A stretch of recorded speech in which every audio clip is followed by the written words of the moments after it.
Isa sa pangkabuhayan na pinagkakakitaan ng mga mamamayan sa bayan ng Tansa ay ang pangingisda.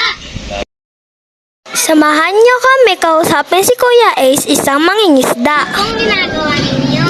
Nag-aaral, pangulo ng isda. Dapat. Ilang taon na po kayo mangingisda? 20 taon. Anong klase ng isda po ang mga nahihuli niyo? Marami. Tulad ng mga bakoko, malaway, bisugo. Lahat ng magagandang isda, inuli namin. Nasa magkano po yung mga kinikita niyo? Minsan 2,000, minsan 4,000. Nandito naman si Tatay Lemuel, nakakauwi lang galing laot.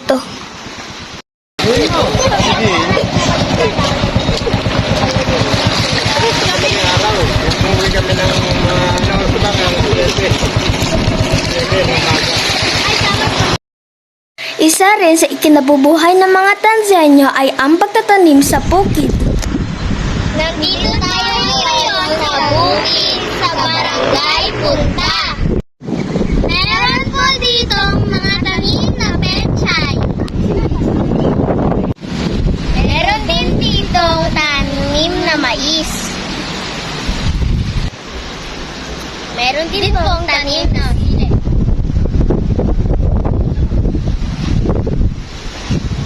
At okra. Bukod sa pagtatanim ay meron din silang mga alagang hayop katulad ng baka, kalabaw, baboy at manok.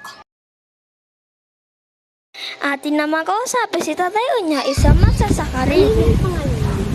Nga pala si Reynaldo Alarca Jr.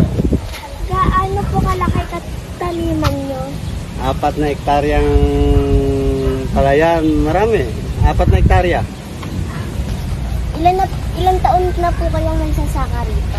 25 years na akong nagsasaka dito. Ano-ano po yung mga tinatanim niya rito? Unang-una, palay, pechay, talong, okra, sitaw, mais. Yun. Thank you po!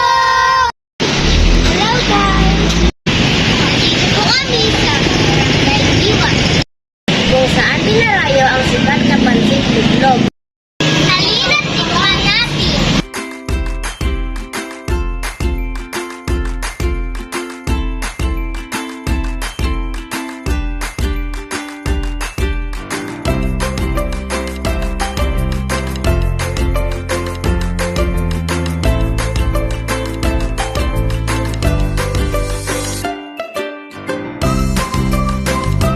Pupuntahan naman po natin ngayon ang pinakamatandang bakery sa bayan ng Tansa, ang Kaibigan Bakery!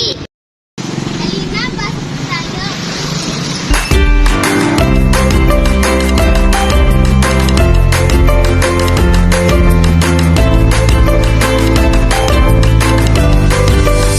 Narito ang ilan sa produkto ng Kaibigan Bakery. Ito po ang sopas tansa na isa sa pinagmamalaki ng Kaibigan Bakery. Oo. Ito naman po ang sinapin na sadya. Isa sa produkto ng Kaibigan Bakery.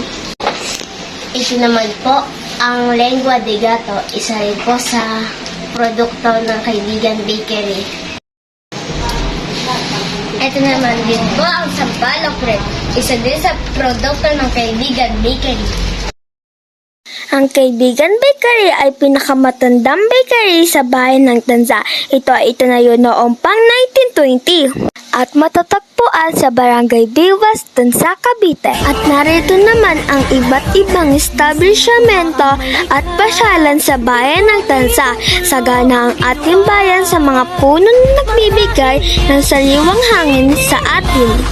Sa malaslang dagat at ang bayan niyang pinili. At dito po